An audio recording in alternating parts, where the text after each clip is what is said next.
Hello, you guys. This is Quan with Shirley's Real Life. Thank you to all the subscribers that are regular and are here for us now. And thank you for all the new subscribers. And even if you're just watching this video, thank you for coming to join me. My name is Quan, and I am part of the SRL community here at Shirley's Real Life. And today I'm going to be doing Tea Tuesday. I'm going to be doing a little something different. Um, Today I'm going to be reading a book. It's called Sweet Bye Bye. I've just started reading it and I want to share it with you guys. And today I am drinking, I'm drinking some coffee today. I don't know if you can see, but yeah, I'm drinking some coffee instead of some tea. And the chapters in here are not very long. And I wanted to share it with you guys. Um, this book, a novel, and I hope you guys enjoy it with me. And if you do, I'll be doing a Tea Tuesday. And if you like it and you request me to read the next chapter, I'll be doing it on the Thursday, and I'll call it Thirsty Thursday. So that I thought that was cute. So yeah, we'll have a Tea Tuesday, and then we'll have a Thirsty Thursday. So I'm gonna go to the first chapter and read it to you guys. And I hope y'all enjoyed it. And if y'all enjoyed, y'all let me know if y'all like it. So let me get y'all some tea started. Let's get into it. So chapter 1 is called A New Beginning. Okay. I don't know if y'all can see that, but I'm gonna read it to you. Let me see. Y'all can get into it like that. Okay, how about that? Okay. It was Tuesday afternoon. I'd say about 12:45, and my next appointment was near my parents' home. I had a little over an hour to kill and a serious craving for a fruit salad. My stepmother Charlotte, who had y'all, do y'all see the camera? It's going down. Hold on. Okay, there we go. Hopefully it'll stay like that. Okay, here we go. My stepmother Charlotte, who I've known, was in Portugal visiting her sister, had a knack for picking the sweetest fruit in the market. I remember a rich Sarah Vaughan sounding voice flowing through my speakers as I pulled into my parents' driveway. I closed my eyes and listened as the old sound merged with new over a smooth and melodic rhythm. I turned off the engine. I was still trying to figure out who was singing. I took my Dior sunglasses from my eyes and placed them atop my shoulder length mane just so. I walked up the driveway with a click click sound coming from my heel of my shoes. The lawn's long blade of vibrant green grass swayed lightly with the breeze. I chuckled because I couldn't believe my Home Depot loving do it yourself father had left it growing so long. Daddy was serious about his lawn, but I caught him sleeping on the job. I was going to tease him about it too. As soon as I got in the house, I smoothed out my white linen pants with my hands and passed through the garage. I opened the door and yelled from the kitchen, "Dad!" My mouth started to water as I wondered in as I wondered if there were any mangoes in the fruit bowl. "Dad, it's me, Chantel, your most favorite daughter. You home?" I walked into the living room past the picture on the glass shelf. The picture was of me and my boyfriend. Eric stood out, probably because we were cheesing from ear to ear.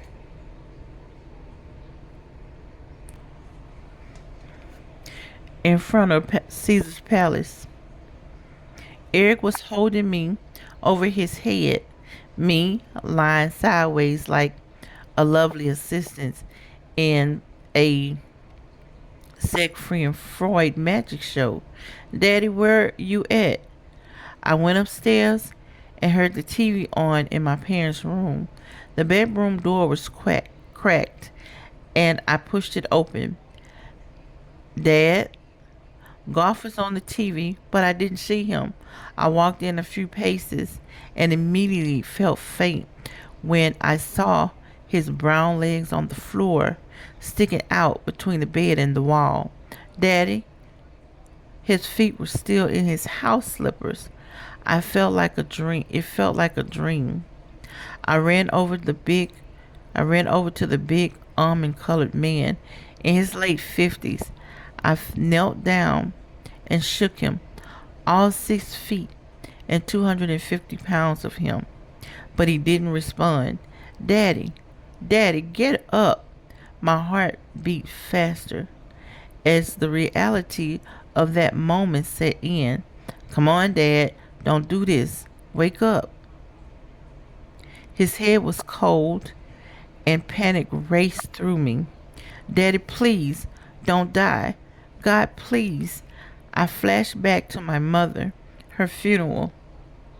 I remember sitting down in the front row with my grandma Hattie, some relatives, and my dad, everyone wailing, and I sat there looking up at the roof, ignoring the light teal casket with my mother in it. Oh God, no, not again. I wiped my dad's forehead. My mind went to the last time my grandmother took me to church before she got sick and passed away. She brought me a new green dress. I wore it proudly as I sat next to her in church. My mother, then my grandmother, then my best friend Keith. Then I broke down. No, no, no. My voice was choking me. I fought to speak. What to do, what to do. I felt under his jaw for a pulse. There was a slight one. Daddy, listen to me, I said. You can't leave me, okay? Okay? He had dark circles under his eyes and looked like he had lost about 20 pounds since I've last seen him a couple of days ago. I reached into my purse, found my phone, and dialed 911 with my father's head resting on my lap. I sat there calling his name until the ambulance arrived.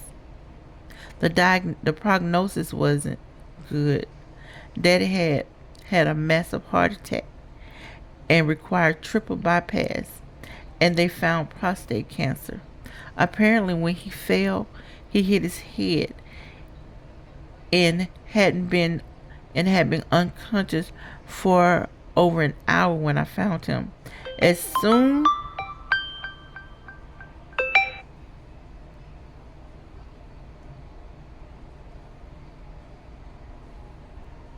I'm sorry, guys. Here we go. Let me get back to it. Let me have a sip of coffee. That is so good. Okay, let me find where I was. As soon as we arrived to the hospital, the doctors rushed him into surgery and tried to clear the valves that led to his heart. A rush of uncertainty, instability, and loneliness.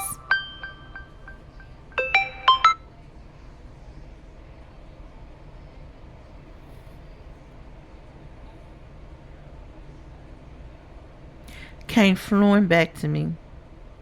I called Eric several times, but he wasn't picking up.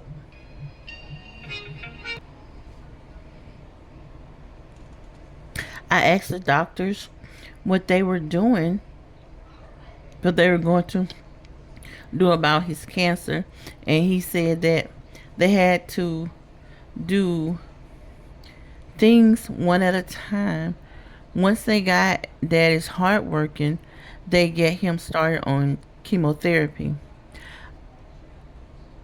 I was a complete mess, and that didn't make me feel any better.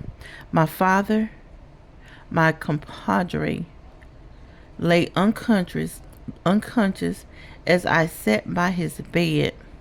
Tubes were sticking out everywhere, and machines were beeping. I didn't know what to do. I called my stepmother, Charlotte, and she said she'd be on the next plane back to California. But why had she left him in the first place if he was sick? Signs were plastered all over the wall saying no cellular phones used. I picked up the tin phone by the bedside table, and pulled it over to the window. Eric, it's me. Chantel again. I wish you would answer the phone. I'm really going through it. Daddy just got out of surgery and he's on a breathing machine. My words felt again like they were choking me. They have operated on his heart, and he has cancer. I broke down. Eric called me, okay? I'm at Sun Summit Medical Center, the second floor, room 231, okay? Bye. I hung up. The physician attending to my father walked into the room in green scrubs and Reeboks. I asked him what was going to happen next to my dad. When he looked at me and suggested I call my relatives, I just blocked him out. When he hinted that they wasn't even sure if daddy would wake up, I told him off good. Then I marched straight down to the nurse's ward. Who's the chief of staff? That would be Dr. Lambert, said a nurse with a smile. Well, get him. I'd like to speak to him, I said. Ma'am, I'm sorry. That isn't possible. All things are possible, I screamed through my tears. Now go get him. Go get him right now. My arms was outstretched and moving all around limply. I will not call my relatives. I will not call anyone. The nurse came around the station and put her arms around me. Ma'am, I cried out. And I'm not going to. So, ma'am, Dr. Lambert's in Atlanta. In my father's room, I rested my head on his bed and thought back. He'd done a good job raising me. I blocked out a lot of my really early years, but I remember how miserable my father was after my mother died. He was trying to raise me, take care of the bills, the house, and the garage. Folks said he gave me too much and that I was spoiled, but my grandmother said I wasn't spoiled. She said I just had the gift of gab, like her. My dad would say we were having meatloaf and mashed potatoes for dinner, and I talk him into pepperoni pizza and jawbreakers for dessert. I lay my head on my dad's bed and smile. I remember Grandma, who used to say that she thought I'd end up marrying Keith Talbot, an ashy little boy from church. She said we was hot, a match like hot and cold. She said that we were put we were she said that when you put us together, we could surely warm a room. I didn't know about all that, but we were best friends up until junior high. Then, just like mom and grandma, Keith left me. Anyway, just about 4 months after my mom died, dad married Charlotte. Then they married almost a year later. Charlotte and I got along pretty well. She treated me decent, and I like that my dad seemed to be getting back to himself. The three of us had our ups and downs, but we made it. I looked at my daddy and his coma like state, and it broke my heart. I looked up at the machines that monitored his heart, his life, and that was when it hit me. That's when I remembered all things are possible. My grandmother Hattie Brunswick words came back to me like the North Star returning its place in the sky.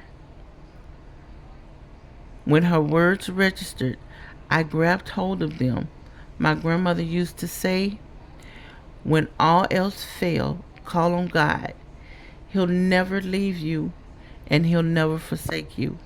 I knelt down beside my dad's bed. God, please, I hope you hear me.